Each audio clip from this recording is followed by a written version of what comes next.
All right, there we go. What up, TikTok? How is everyone doing today? I think we're live. We're running here. This is every time I go on live here, they have a new user interface. It's pretty interesting how quickly they update this. Oh, hello, Newtown. Nice to see you. Very good. Perfect. How's everyone doing today? It's not too bad. What is today? Today's Wednesday? Yeah, today's Wednesday.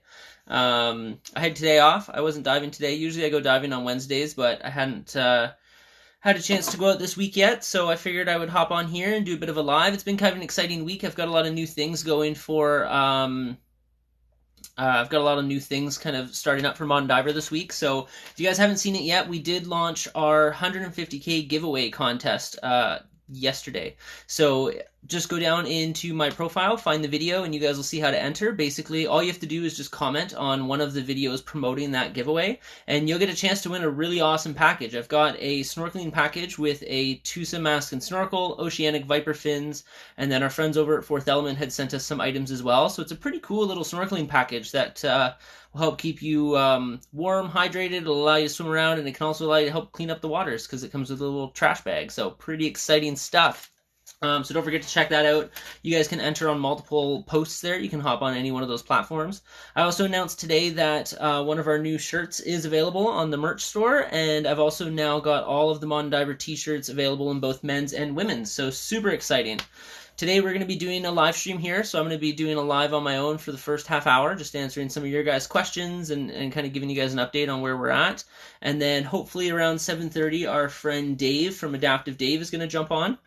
He is a local diver here in Niagara, just like myself. However, he is pretty unique. He's actually a disabled diver. He has limited use of his legs, but he was able to get fully certified. So I asked him to come on here for about a half hour. We're going to have a chat about learning to scuba dive in his position.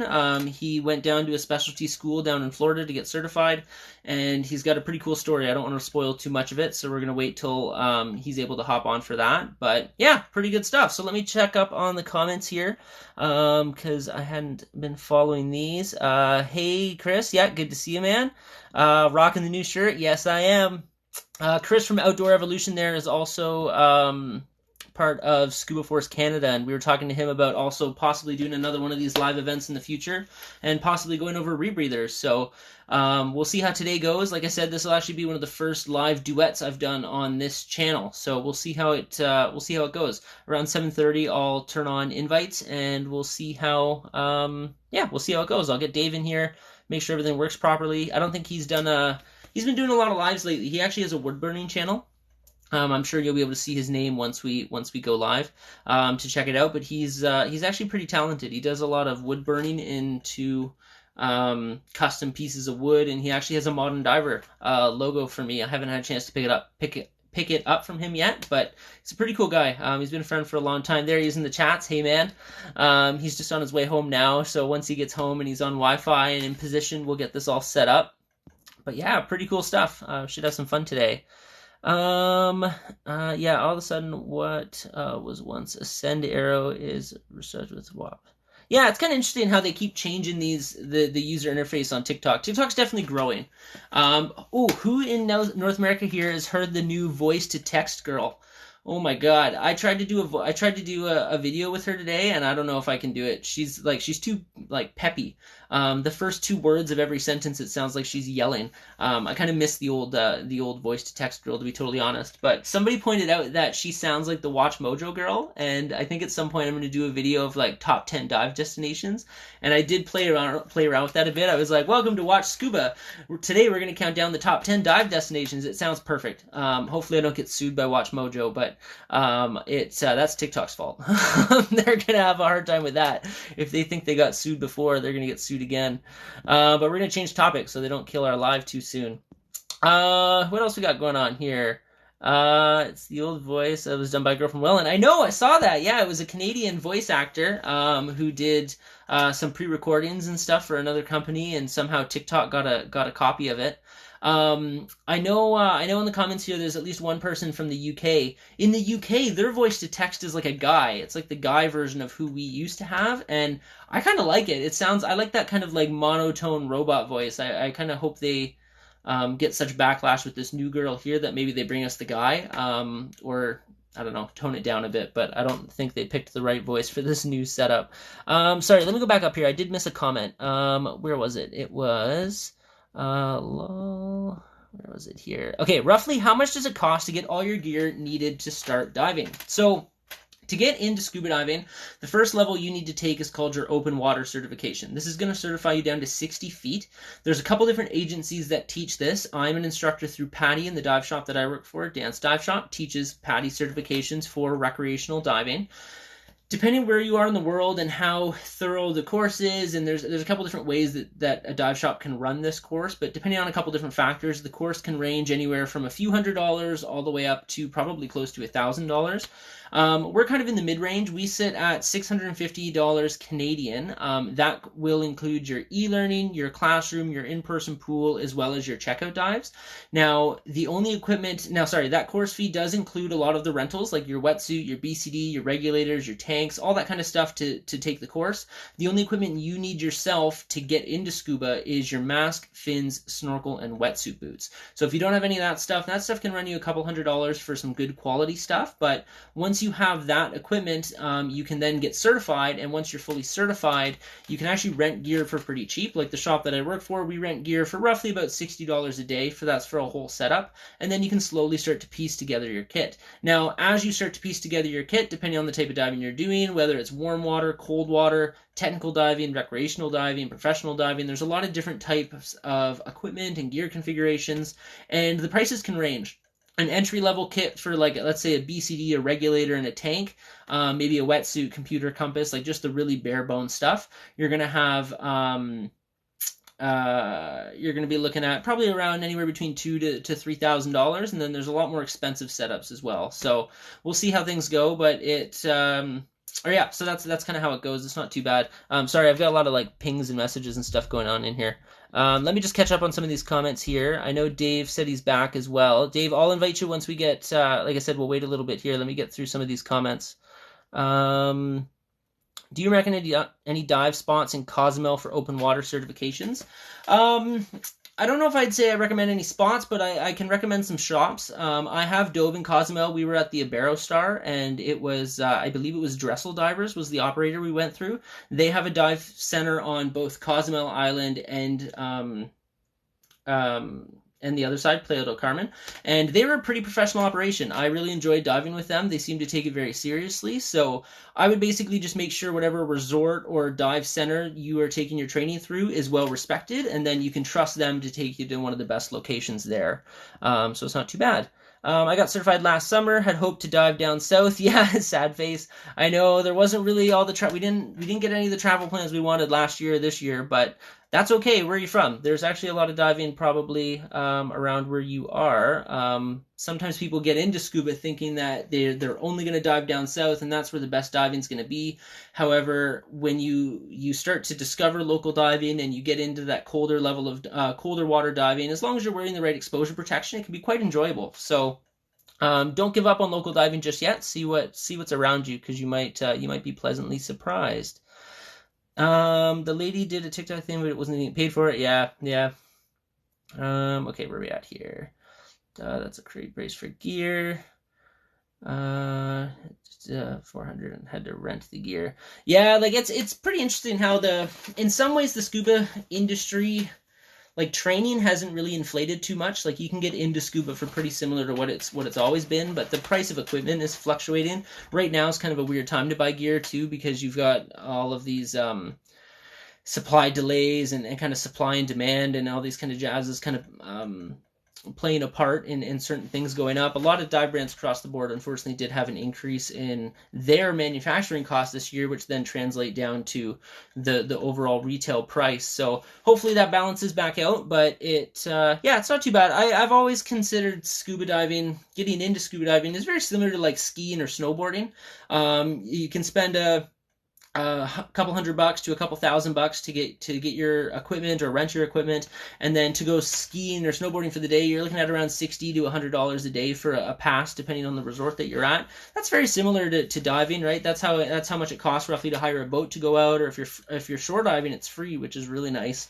The shop that I work for, we charge $8 to fill your tank. So if you have all of your dive equipment, including your tank, wetsuit, BCD, regulators, and you don't need to rent anything, it's actually really cheap to fill your tanks. It's only about $8, and it makes it really easy to go out diving, and that's why.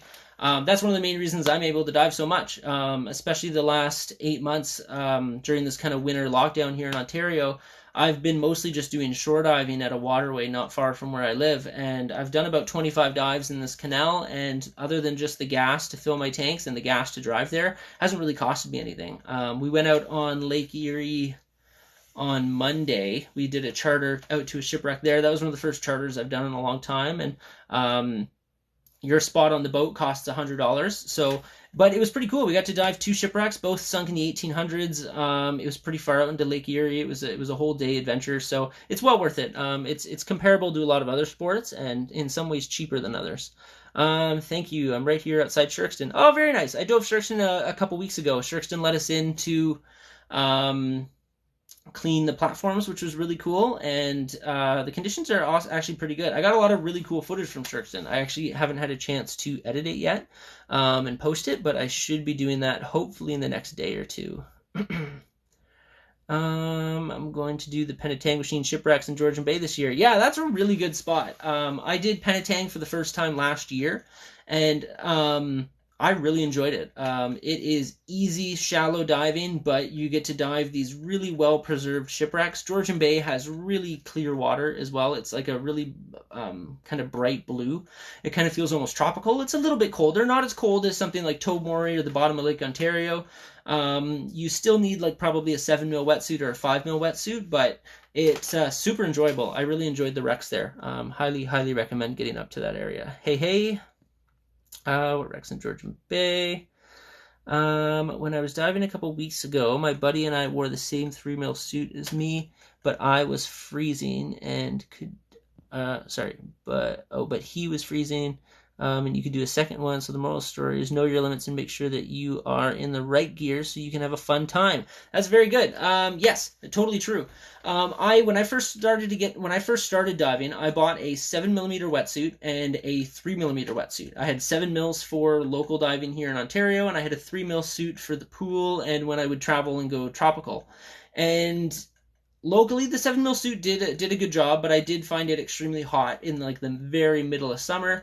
And my 3 mil suit, to be totally honest, actually, I wasn't really happy with it. I was always cold in it. Not so much the first dive, because your first dive of the day, you're usually pretty excited. You've probably eaten, so you've got a lot of energy, and your body's able to keep yourself warm. But when you start to do multiple dives in a day, that's where your body has a hard time building that heat back up. So it can take depending on the individual, they might get a lot colder on repetitive dives, and that's where I always was. I got really cold in that 3 mil, so I eventually ended up upgrading my thinner suit to a 5 mil. That's now what I use in the pool and what I travel with, and then for colder water, I own a dry suit. And one of the nice things about a dry suit is you've got different layers of undergarments, and you can layer stuff just like you would if you were hiking. So in the really cold conditions, I've got double base layer, I've got a vest, and I've got a main one-piece suit. And then when I'm diving in the summer, if it's not quite warm enough for my 5 mil yet, I can dive just a base layer if I want, or usually I dive a base layer and a vest. And even if I was in like really warm water, I could actually probably make my dry suit feel cooler than my 5 mil wetsuit. If I was to wear just my thinnest base layer only, in all honesty, I'd probably be cold diving that. A 3 mil wetsuit would be a lot warmer. So it's pretty cool with a dry suit that you can kind of customize how warm it's going to be depending on the types of diving you're doing. So yeah, no, good point. Have I ever looked into St. Mary's Quarry? No, I haven't. Sounds familiar. I'm not totally sure where it is. The issue in Ontario, like we have a lot of quarries here, and some of them are really nice, but most of them are private property, and you just can't dive them. In the States, there's a couple really big quarries that are diveable, like Gilboa Quarry, I believe, is the main one. It's got like a big plane in it. It's a huge training center. There's hundreds of divers there throughout the week and stuff like that. It's a really popular spot. There's also another one that just recently opened up in the U.S. I think it was Pennsylvania or Virginia. It's called Jupiter Springs. They did a whole kind of GoFundMe thing on TikTok. I shared a video for it a couple months ago, and that place looks really cool. I wish we had something like that here in Canada. At the moment, we don't. But one big issue for us here is we're super seasonal. Those kind of spots are usually really popular for like 3-4 months. But then throughout the winter, the fall, and the early spring, the weather is either really bad or it's cold or it's frozen. And sometimes those facilities have a hard time kind of staying afloat up here. But if you're in a tropical climate or a warmer climate, anyways, they can run year round, and they can kind of help split up their costs. So we do dive Sharkston Quarry and Windmill Quarry here in Niagara, but they were both used to carve rock for the Buffalo Breakwall. They're not like big pit quarries by any means. So max depth is like 30 feet. And then there's another quarry up north called Gulliver's. No, not Gulliver's Lake. I can't think of the name of it at the moment, but it's private property. So some people are able to dive it; they just have to get permission. And I unfortunately haven't been able to myself yet. Brockville, yeah, you know what? I haven't been to Brockville in a couple years. I would love to get up to Brockville again, diving the St. Lawrence River with the shipwrecks and the currents, and just kind of the geography there with all the little islands and stuff. Beautiful, absolutely beautiful spot. Really, really enjoy it. Yeah, to add my story, gear that may work for you may not work for someone else. Yeah, that's totally true. And that's actually something we're going to be talking about when Dave comes on here as well. Again, he is in a different situation than I am, and that's something we're going to be talking about. It's good to know your personal limits, and it's good to know what equipment is best suited for you in the task that you are trying to accomplish. Have I been into the Munson in Kingston? I believe I have. Yeah, it sounds super familiar. I've either dove it or it was planned to be dove and we had to get rescheduled. The shop I work for does a lot of trips and stuff like that, so I'm often a trip leader. And when we do those trips, we have a couple days, or like 2 to 3 days of charters, and we plan to do all these different wrecks. And depending on weather conditions and stuff, sometimes things get switched around. And I'm pretty confident I've dove the Munson. Just off the top of my head, I can't picture what it looks like, but I'm pretty sure I have dove that one. So yeah, pretty cool stuff. All right, well, it is about 7:15 here, so let's get Dave online. So Dave, I saw your message there. You said I had to invite you. If you click, shoot me an invite again, because I saw it pop up before. I just, like I said, I didn't click it. I don't think I have a button to send invite. What's this button do? Oh, add co-host. Yeah, okay. Does it allow me to search? Search by host. Dave. Friends. Add guests. Oh, here we go. There we go. Hey. Dave? Can you hear us? Hey. Yeah, I'm here. There we go.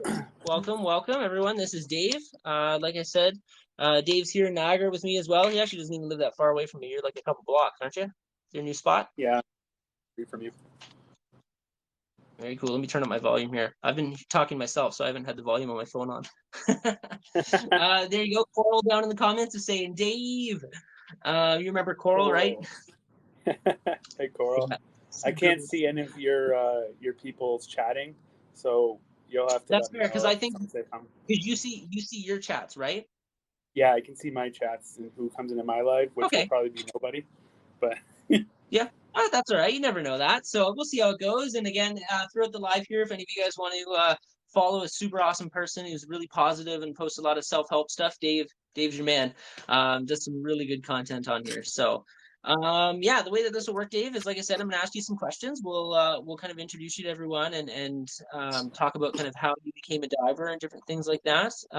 At certain points, if somebody asks a question in the comments, I might interrupt and kind of we'll talk about it together. Or same thing, if anybody on your live asks a good question, feel free to bring it up and we can definitely talk about it as well. So yeah, cool stuff. Awesome, Dave. So let's start off with how long ago did you get certified and where did you get certified?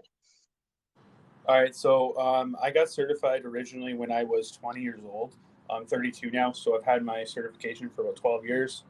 I got certified originally down in Fort Lauderdale, Florida, via a, uh, a private instructor that I was fortunate enough to get in touch with, who wanted to really start the whole disabled diving industry, how disabled diving worked, and where disabled diving was going.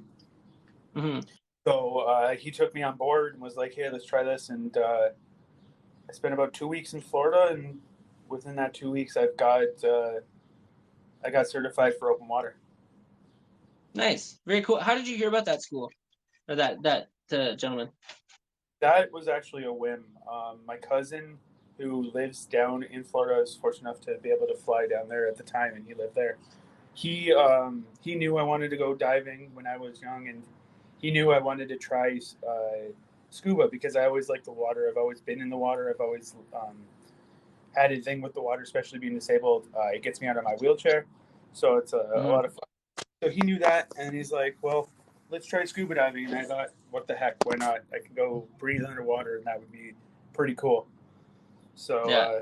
did it, and yeah, it was a lot of fun. It was a very intense course that I took, actually, Mm-hmm. but it was a lot of fun. I learned a lot of really cool skills. Mm-hmm. Yeah, the patty course is pretty interesting. Like as if some of you guys in the live here don't know, I am a patty instructor, and the patty standards are pretty black and white, but at the same time they do have exceptions, right? And especially someone like Dave does have some leeway on different methods of being able to achieve the same skill. As an instructor, when we work with students and stuff, we're looking for mastery of the skill. So somebody needs to be able to prove that they can confidently complete that skill if they were on their own and not under the supervision of their instructor and stuff. So Dave, when you did that course, was it obviously you guys had pool sessions, and then your checkout dives, where were those done? Was that done in like a lake, a river, the ocean, off a boat? What how did they change that up? So my first bit of checkout dives were done about a couple months later. I flew back down to Florida on our next little holiday time we had, and I did checkout dives right in Fort Lauderdale, right in the one of the largest reefs in the Fort Lauderdale area. Mm-hmm. So they house a lot of nurse sharks, and he wanted to show me some nurse sharks. So we went diving around that area. We did see a few, and the reef was really cool too. Um, and the water was it was right off the boat. We did Mm-hmm. right off the boat back like the normal diving off the boat would be. I just kind of flopped my way through into Mm-hmm. the water, and yeah, so it was about 40 feet of water. We dove for about an hour and a half. Did some skills right in the bottom of the ocean there, which was pretty cool. It was around 7:30 in the morning as well at the time, so the Mm-hmm. sun was just coming up. It was a pretty cool experience to be able to get my Mm-hmm. checkout dives done there. And then I needed to do some checkout dives before diving in this area, so I went to Dan's Dive Shop, which you're partnered with, and I I What got year some was that? Was checkout that dives. before I started there? Yeah, right. Probably, I'm gonna say right around the time you started. What I did year do some you think? If you had to guess. whenever Fawn was working there the most, Okay. All right. because Yeah, Fawn did. 2009 plus somewhere around there. Yeah, yeah, Yeah. because Fawn did all my diving. She did Mm-hmm. all my checker dives with me. Mm. It was all done through her, so that was a lot of fun. And when we did those checkout dives, so that I was certified and okay to be diving with that club, um, we did the dives in the Welland Canal where you have your platforms. Mm-hmm. Mm-hmm. Yeah. Awesome. Yeah, I think I remember those days roughly because again, that was when because you were friends with Ian before I started at the shop there, and I remember coming out with Ian Yes. and you, and we dove a bit. I've actually got a couple questions here for you. Before I Yeah. bring it up, do you mind just giving us a bit of context? So, what condition do you have, Dave? What's So I was born with spina bifida and hydrocephalus. I was born with a pretty big hole in my spine. Um, I don't really know the spine tumor well, so I don't know where exactly, but in my lower half of my back, there was a hole in my spine at birth, and that had to be filled and corrected with the nerves. Unfortunately, with the time frame of when I was born to when the surgery wasn't enough time to save the nerves, which caused paralysis in my legs. So I am in a Mm, wheelchair full time, and I've been in a wheelchair my entire life. mm. And then And you still got a bit of movement though in your legs, correct? I do, Um, yes, I do have a bit of movement. I do work out as much as I can when I can, mhm, pending, of course, the whole pandemic. But mhm. I do work out as much as I can, so I have a lot more ability to move my legs than certain people with my disability or with other disabilities. Correct. Like I know, like from personally knowing you and stuff, like you drive yourself around all the time. You're able to get into your car, in and out, no problem. You've Yeah, also got a normal car, right? Your pedals aren't any different, as far as I know. yeah, pedals are the same. My wife can drive the Yeah. car. I have a hand control that clips to the back of the brake and the gas to allow me to drive myself when I need to. So I'm Nice. pretty self sufficient. Cool. Yeah. So one question we had here was, yeah, like what accommodations do you use on land and then underwater? So, as we just talked about, right, Dave's pretty self-sufficient as far as getting himself from point A to point B. Like I've done some dives with Dave before, and basically, like we'll help kind of unload the gear and stuff. I've helped him set up his gear, and I've also seen him set up his gear. When possible, usually what we'll do is we'll have Dave put his gear on in the water, so I'll help him bring his gear to the water. Dave, usually he can use both a rental wetsuit, or you used to have your own wetsuit, I think, for a little while there as well, right? Yeah, I had a 3 millimeter Yeah. and a 7 millimeter for a while. I also had Yep. So Dave's able to my get own into a equipment wetsuit on too. his own. Yeah, exactly. But yeah, like Dave's able to get into a wetsuit on his own. Sometimes some of the extra material needs to be tightened a bit, and obviously in a thicker wetsuit compared to others, it's a bit more floaty. Other accommodations we had talked about a little bit about how some gear works for others and not or some gear works for some but not for others. So as Yeah, you guys know, I primarily dive in like a backplate style BCD, and I've got some pretty heavy duty fins. I often dive in a horizontal kind of position like this, whereas Dave actually finds it a bit more comfortable to dive in a jacket style. Correct? yeah. The jacket style is a lot more comfortable with my back and the way that my back is shaped. Mm-hmm. It's easier to be able to shift and move around and move the tank how I need it, depending on Mm-hmm. how I'm in the water.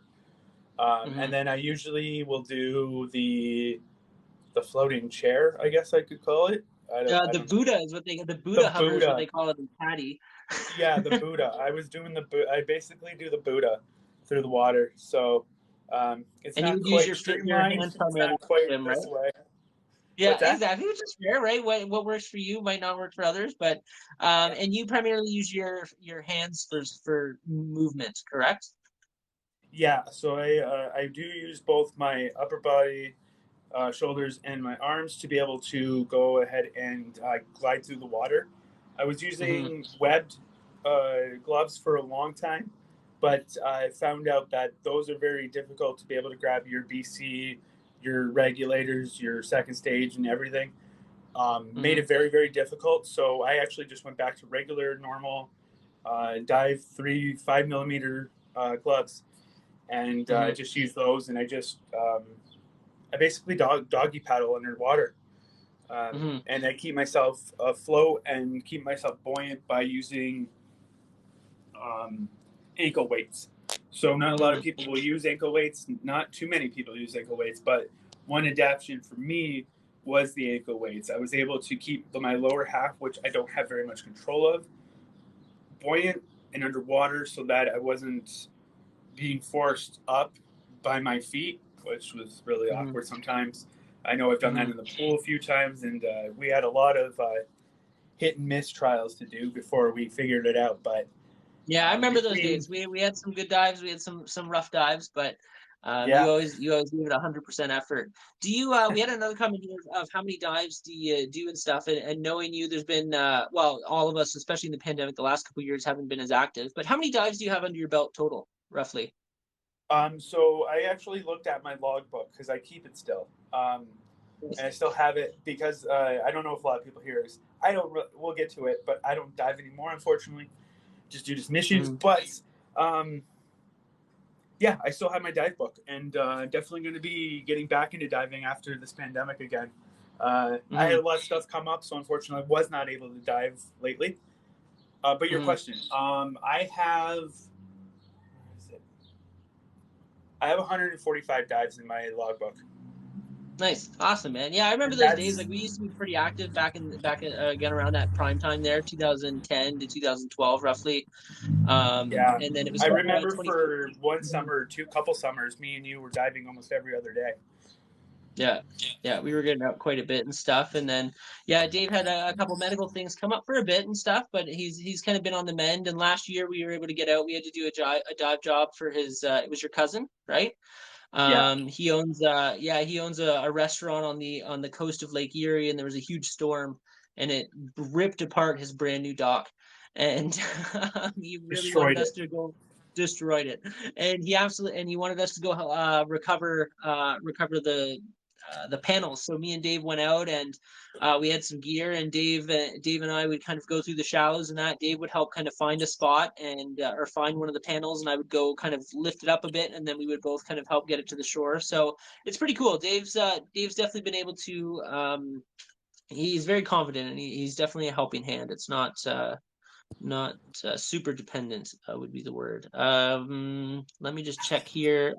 Dave says, or sorry, Devin Beekeeper says hello. Coral's in here. What's up, Coral? um, Coral asked, "Can you describe how you prep for a dive? Anything special?" Depends who I was with. I was with Mr. Wicker. I was spending 3 hours listening to him talk before getting into a wetsuit. If it was True, with true. you, we were the prep. The prep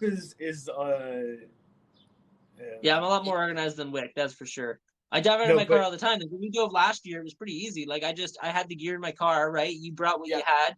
yeah, We met at the boat ramp. We were able to park as close to the water as we could, and I just took the tank out. I put the BCD on for him, and I put it in the water, just kind of in waist deep. I remember I think I had a lawn chair. There was a curb or something.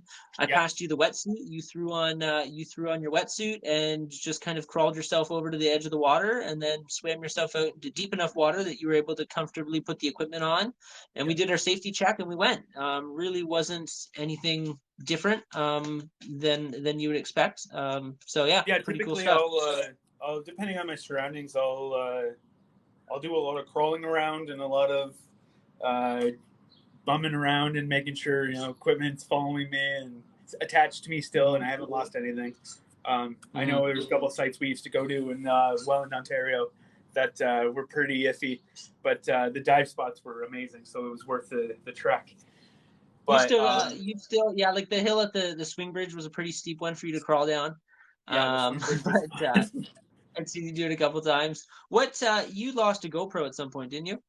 I did. Thank you for reminding me. I lost my GoPro I probably about. still look for it, man. Where'd you lose it again? Is it Sharkston or the Swing Bridge?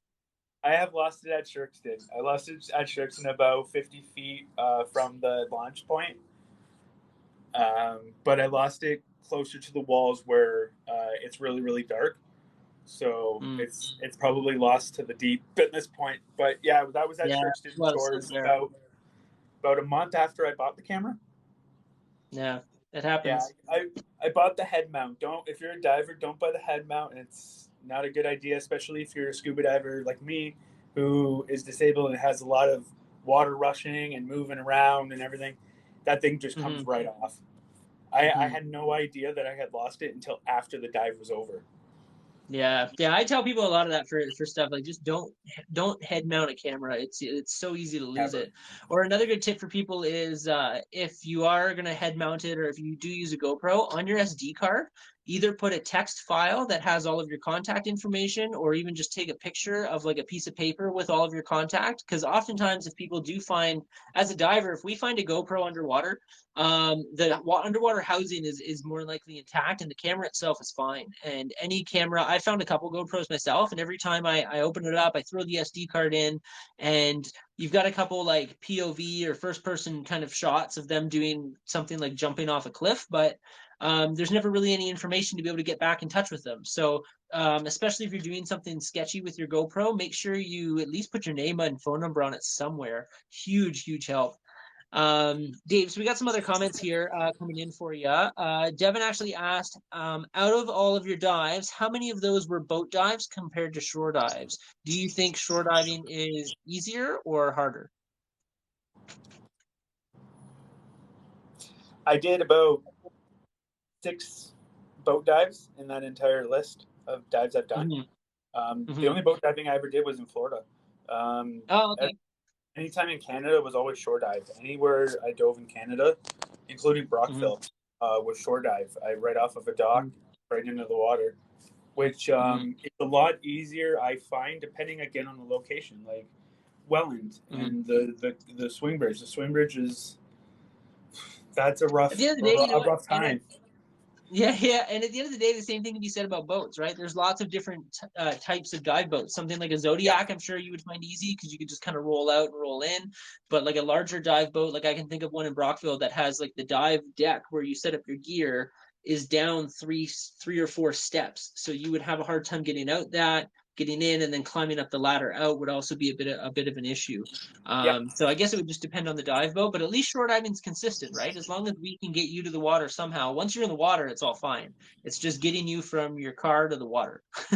Sometimes exactly. can Yeah, be it's just getting me from the that. car to the water and making sure my chair is not going to get stolen by some random weirdo. But other than True. that, True. it's easy.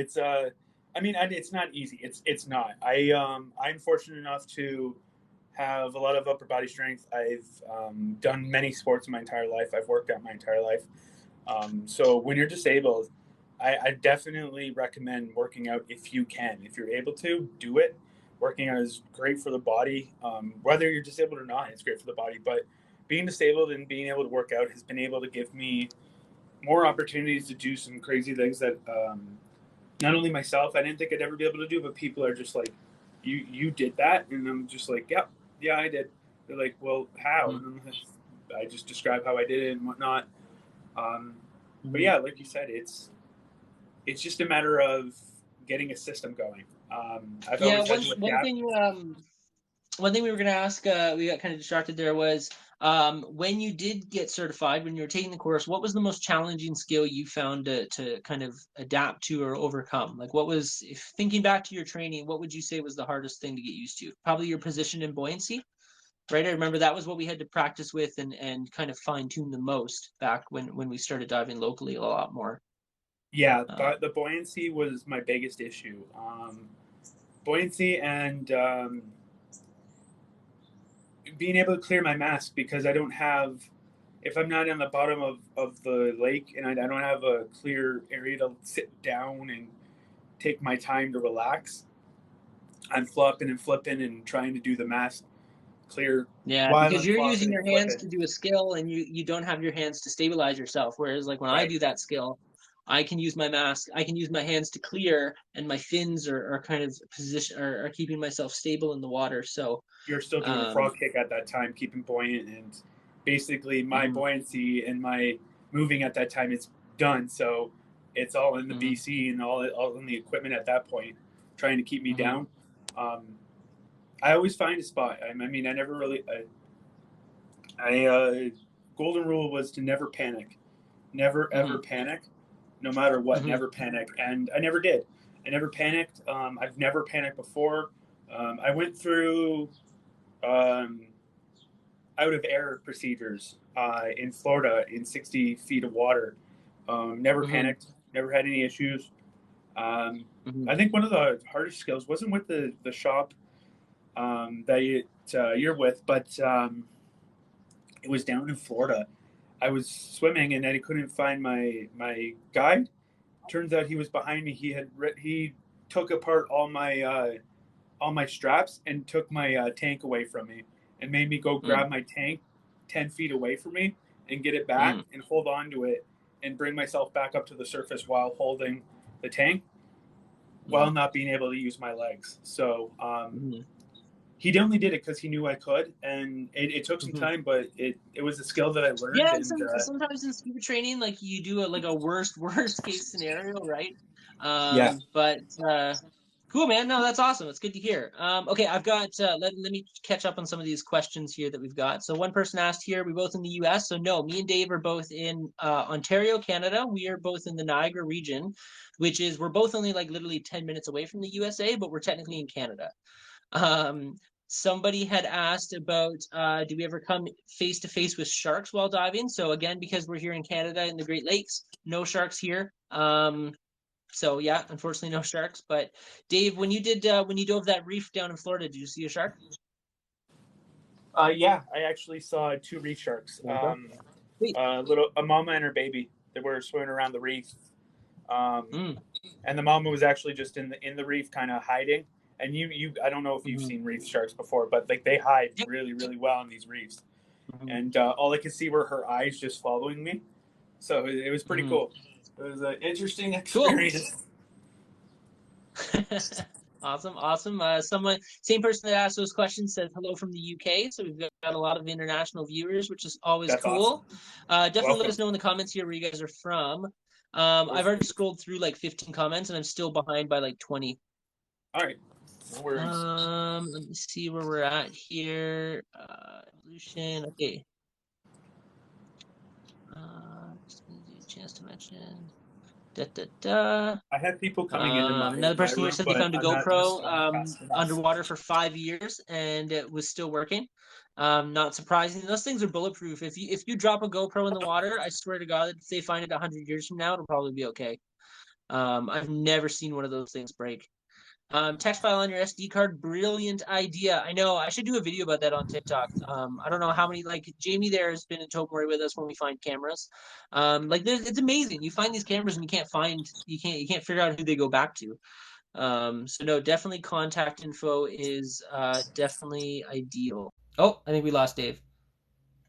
Yeah, we'll see if he joins back. He's got some poor internet issues. I play a lot of Battlefield 5 with Dave, and sometimes he leaves his squad mates in the middle of a shootout, and I die. But he'll hopefully pop back on again. Sometimes his internet gets a little wonky. But here, jump me back on the comments. So let me jump up here and see where we're at. Modern Diver has videos showing diving the canal. Yep, that's where a lot of my videos are. I do a lot of diving in the Welland Canal. I really do. There are so many things that I found or see, but Rex remain. Seen or Rex, but they remain on Rex. Yeah, artifacts and stuff. Yeah, I did see that comment a bit earlier. Somebody asked if we ever find artifacts. You do sometimes see artifacts, depending where you're diving and what type of shipwreck it is. Artifacts can be protected, so you can't always. Well, you shouldn't take them. If there is ever a situation where you're taking artifacts from a shipwreck, hopefully you have either a permit for it or you're working with some sort of historical or archaeological society and they are physically doing an archaeological dig on that site. Usually when they find an object underwater, they'll actually grid map it first. There's actually nowadays too, they do a lot of photo trimetry, whatever it's called, where they take a bunch of photos and you get that 3D kind of sculptor. Here we go. Dave's back. We're gonna jump him in. There we go. You back? Yeah. I don't. Are your windows up? Because it's gonna pour soon. It started pouring and I just lost everything. Oh, okay. I think so. Yeah, because I'm in a basement apartment. If I don't leave my windows um rolled up all the way, I forget about them until the next day. So I've Yeah, learned that. it's gonna pour. Yeah, I've done a couple TikToks in my Jeep, and I'm always self conscious that people are going to notice the big wet stain on the roof from when I left my sunroof open when it rained one day. So it's not So it happens for sure. Somebody had mentioned great point, Dave, talking about task loading. So yeah, good stuff. Definitely getting good feedback on this live. Things are going well. Very cool. Wait, so we're near Niagara Falls. Yeah, we are like a stone Yeah. throws away from Niagara Falls. On a clear day, we can both actually you're in an apartment. Can you see the mist from the falls from your apartment? Yeah, I was just gonna say I can see the mist from here. Yeah, yeah. Again, I'm in a basement. I can't. But Dave's not. Yeah, where we are, we can see the mist from Niagara Falls. So we're definitely not that far away at all. Not at We all. do dive both the upper and the lower Niagara River, but when we dive the upper river, we're far enough upriver that we're not going to go over the falls. You would run out of air before you hit the falls, but we do technically dive in the upper Niagara River. And sometimes it's interesting to think, like when I'm drifting in the Niagara River, I'm like looking at the water around me, and I'm like, in like an hour, this water is going to go plummeting off a 300-foot waterfall. I don't know, kind of an interesting thought. It's not something I Or when thought you got the about lower river. when I was in the canal. Yeah, yeah. It's not too bad. One challenging thing here as well, guys, is in the Welland Canal and the Niagara River, two completely different bottom types. Like here in the Niagara, or sorry, in the Welland Canal, we've got a sensitive bottom, which is all silt and mud. And if you hit the bottom, it causes the visibility to go to zero, whereas the Niagara River has more of a rocky bottom or dead zebra mussel. So as you hit it and bump off of it, it doesn't disturb the visibility, which is really cool. And the current can also sometimes take things away. So, especially with Dave, when we were doing some of those first early days of you getting into diving locally, I remember we did some stuff in the rivers because it was a bit easier for you sometimes as well. Yeah, diving in the Niagara River was an experience that I thought I was going to absolutely hate and was going to be a really tough time for me. The current Mm-hmm. there is super strong, but it was awesome. The currents taking you and letting you drift really helped. It really, really helped. All I had to do was focus on my buoyancy, and I just let the water take me. There was Perfect. very a lot of interesting things to see. Fish were following me, really fun, and I didn't lose any GoPros there, so that was cool. Perfect. Perfect. Knock on wood, I've never lost a GoPro underwater. I have flooded a GoPro though. I was in Truck Lagoon and I remember I put my camera back together and I guess there was a hair or a grain of sand or something. And we got into the water and I was only a couple feet down and I saw my camera housing flood halfway. And I was like, well, there goes my camera. And yeah, it's actually still. I was joking with my wife the other day. That was in 2016, and in my closet, that GoPro is still in its original bag of rice. I remember I took it out of that bag of rice after I like put it in it, and I saw all the contact points on the inside were like corroded and green, and I was like, "Yeah, she gone." And I just put it back in the rice bag, and I put it in my luggage, and it just eventually made it into my closet. And 5, 6 years later, now it's still sitting there. And now Um, there's growing out of it. Maybe, possibly, it's in a dark closet. It's in a dark room, so it's possible. Hopefully, there's just not enough moisture. Oh, good. Um, you're serious. Damn, that's close. When we were talking about the falls, I know I was kind of thinking of making a T-shirt one day saying that like I dove above Niagara Falls or something like that. Because it's true. Down in the Niagara River is pretty dope. Um, I went to Niagara Falls. Being in Niagara here, um, like Niagara Falls is a pretty interesting place, and it's got a lot of tourism to it and that. But if you grow up in Niagara, like me and Dave have, like it's pretty interesting because like at the same time, like I'm pretty bored of Niagara Falls. I've seen it so many times, but at least once or twice every couple years, you got to go play tourist and you go do all the fun stuff and check it out again. So me and my wife went to the falls. We had some work done in our apartment, so we had to leave for a little bit. So we just kind of drove by the falls and did a walk by it, and we were talking about like in the event you were to accidentally go over the falls and scuba equipment, what it would look like underwater, just drifting at this big wall of water going like poof. You know what I mean? Like I don't know. I think it'd be interesting to see. You I'd be very. go I kind of want to send a GoPro. I kind of want to send a GoPro and just see what it looks like. To be honest. over. um, One thing not a lot of people know though is actually the water below Niagara Falls is extremely deep. The upper Niagara River is only max depth is on the upper river is max depth on the Canadian side is about 30 feet. On the American side, you can get to like 50, 60 feet. But the lower Niagara River, especially under the falls, can get to almost 250 feet. And that is because they have actually slowed down Niagara Falls from eroding and moving back. So what it is now is the water falls and it hits the same rock and it just digs deeper and deeper. And I know people who have dove the lower Niagara River to a max depth of like 180, but it's extremely strong currents and dangerous. And once they did it a couple times, they kind of decided that it wasn't smart to be doing that anymore, and they stopped. But it is pretty cool to dive here in the Niagara region. Yeah, for sure it is. It's a good time. Sending the GoPro over the falls would be just seeing a bunch of white because of the foam. Yeah, Yeah. probably during the actual fall, but just before the fall, I don't know. I'd be curious to see for sure. But Just hope the camera's uh, pointing the right way. yeah, man. Good stuff. So we had. I was just checking here if there's any other questions that we had written down. We talked about Dave. Dave here at the moment is in Niagara, but he's actually getting ready to move to Saskatchewan. Right? I think you move next month or a month after that. Yep, I'm going to be moving to Saskatchewan in July, actually. Around July 8th, I'm Nice. heading out. Yeah. Just the So. bigger, better things. But there's lots of lakes out there, tons of lakes out there. And Mhm, there's actually a few dive shops because of the lakes. So mhm, I'm interested, and I'm going to check that out and see what happens because um, there's a lot of lakes out there that haven't ever been dove, and you never know what's under there until you dive it, right? So we'll see. mhm. hmm Yeah, no, it'll be a cool adventure for you, man. And like I said, hopefully we were talking about it before this. Hopefully, maybe in the next week or two, we'll go out and go dive the canal or something for old time's sake, and kind of help get you warmed up for it. Yeah, I can maybe try to do a help get you a patty refresher or something before you head out, and that way you're ready to dive with that new shop when you get out there. yeah, Um, but yeah, no, it'd be pretty cool. But anyways, guys, we're gonna have to wrap this live up. Like I was telling Dave, I've got a lot of stuff going on. This week's pretty exciting. Again, now that Ontario is just on the cusp of coming out of lockdown, I'm able to start doing a lot of really neat stuff with Modern Diver. So this was again a live that me and Dave had been talking about for a while, and Dave recently surpassed 1,000 followers. I think I saw. What are you at now? I think you're at like 1,200. I saw the other day. uh, no, I'm just over 1,050 or something.